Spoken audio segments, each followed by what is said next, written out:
Okay, so this second video, I still have it under like inequalities, but please notice these two expressions, number 4 and 5, these inequalities are not polynomials. They're actually rational functions, and we're going to study rational functions more in depth next unit.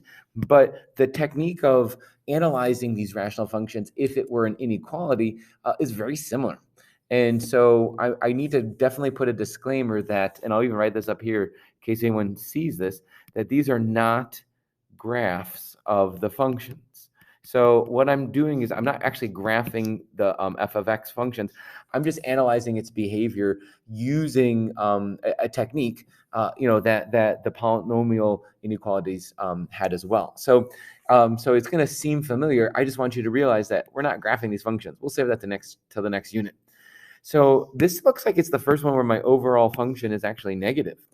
And so the behavior of this then, the end behavior of how I'm going to analyze this, again, I'm careful not to say it's graph, but the end behavior is going to have to be over here because that's where negative functions, if I were representing them as a graph, would end.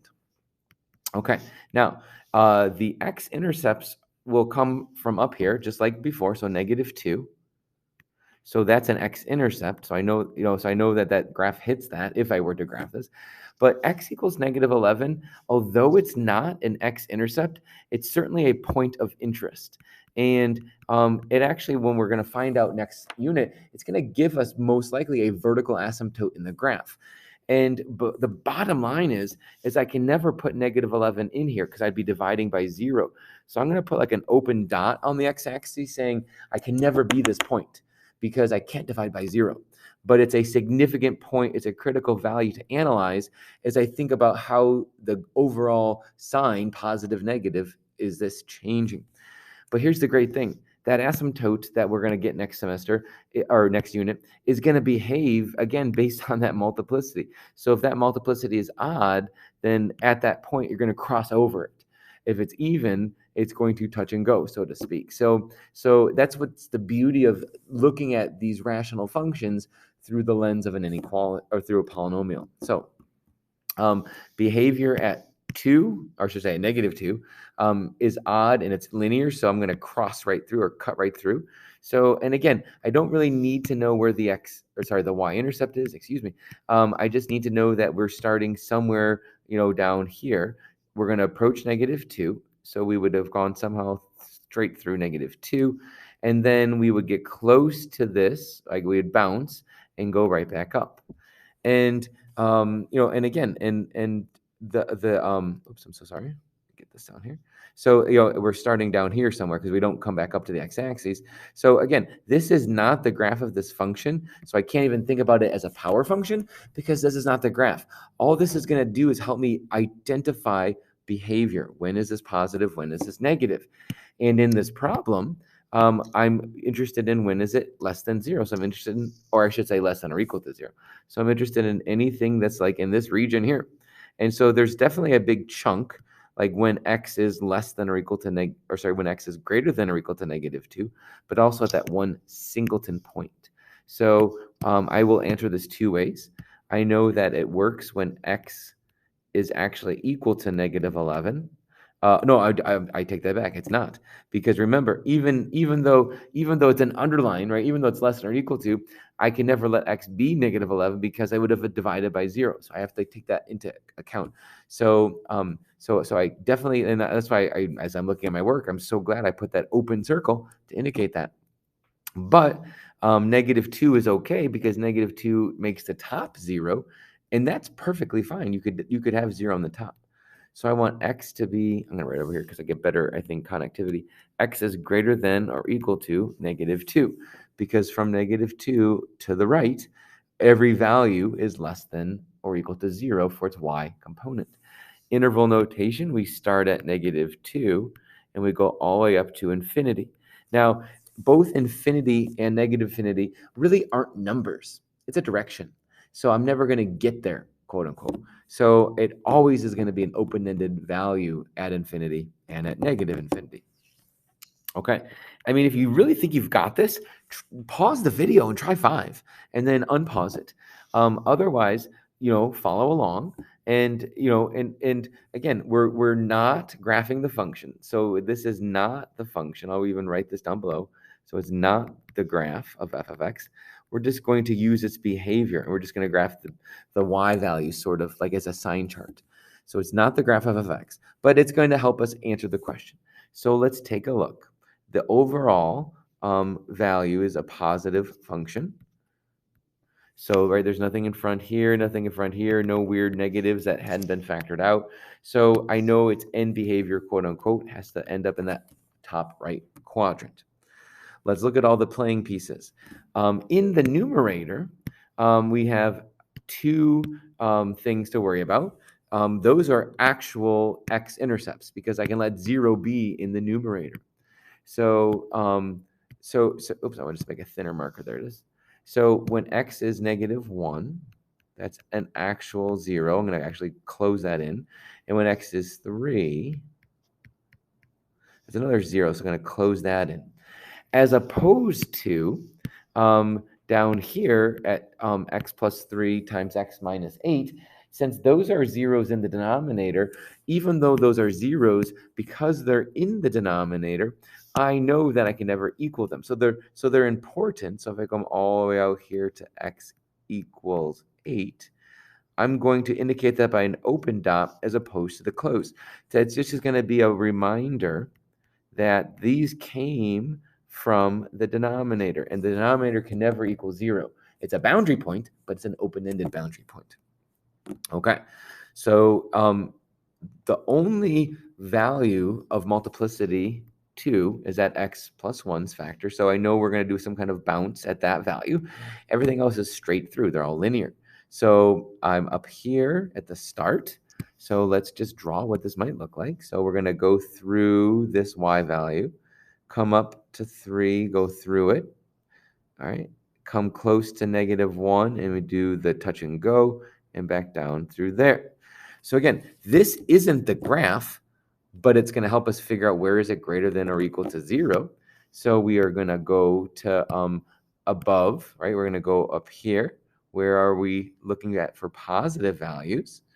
And making sure that even though it could equal 0, we can't divide by 0. So that's why, again, it's really smart that we made those open circles. Okay, so let's do two ways again. Where is it greater than or equal to 0? Well, -3, because it's an open circle, because -3 would have made that a 0. I know it's a strictly open -3 is less than x, and I can go all the way up to -1. Oops, sorry. And I can include -1. And then I'm going from -1 to 3, and I can include both of those. And then I'm going to start at 8 and go off to infinity. So x is greater than 8. Now, you might notice, wait a minute, like if I'm from -3 to -1, including -1 and -1 to 3, right, you could certainly combine these into 1, because writing -3 is less than x is less than or equal to 3 is a much more efficient way to write those two. But if you write those two, that's fine too. And then in terms of an interval notation, so if I'm going to represent this one right here in interval notation, it would be -3 open bracket and then 3 closed bracket, and then union starting at 8 and going off to infinity, like that.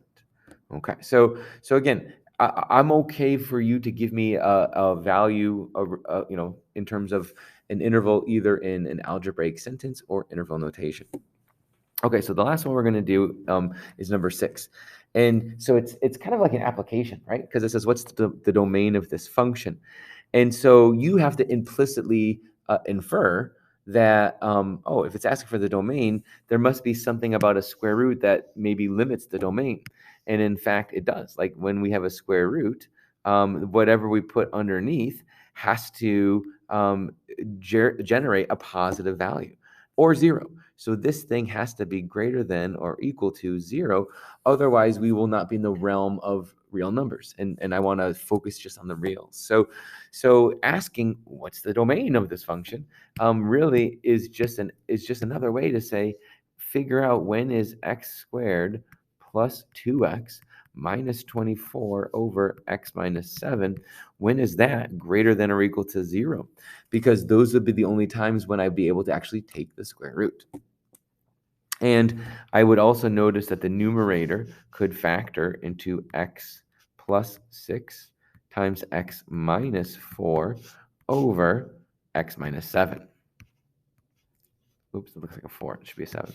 So then again, I'm thinking, when is that greater than or equal to 0? So again, we had to maybe create it to look like a problem that we're used to, but it's the perfect application, right? To take the square root, you must have positive values in the real number system. So then I'm going to, again, not draw the graph, but just keep track of the behavior. So where are the critical values? What's the overall function if I isolate that? And again, nothing in front, right? There's nothing in front here, so it's positive. So its end behavior is up here. Each of the factors are odd and specifically 1, right? So it's going to cut right through. So 4, 7, and negative 6. So 7, try to plot these out, 4, and also negative 6. And then in terms of where are they coming from? Well, in the numerator, negative 6 and 4. So those can be filled in, negative 6, because I can actually have a 0 in the numerator. And then at 7, it's a 0, but it's in the denominator. So that's a problem. So I'm going to indicate it with an open dot. I'm never going to be able to choose that because I can't divide by 0. And then we just sort of go through, go like this, come up like that. We don't know how high. It's on a graph. There we go. So again, it's just giving us a visualization of the highs and lows, the positives, right, and the negatives. And maybe we'll pick this nice pink color. So anything up here is where we have greater than or equal to 0. And we just have to mind that we can't divide by 0. So watch out for that factor. So let's see, what do we have? Well, the dots that I put in my initial graph are reminding me that negative 6 and 4 are okay. So I can say negative 6 is less than or equal to x is less than or equal to 4. And then 7 on, but I have to make sure I don't include 7. So x is strictly greater than 7. Interval notation, why not? Interval notation could be negative 6 as a closed bracket, and then 4 as a closed bracket. And then I would use the union symbol, and I would start at 7, but not include 7. So it's a soft bracket up to infinity. And infinity is always a soft bracket. Okay. And really, that's all I need you to really kind of understand and kind of wrap your head around for this section. I know there's 2 more examples, and really, I'm going to save those until we dive into inequalities a little bit more in depth. So, I guess the second number, 5 and 6, you can ignore, and we won't have that on our first quiz.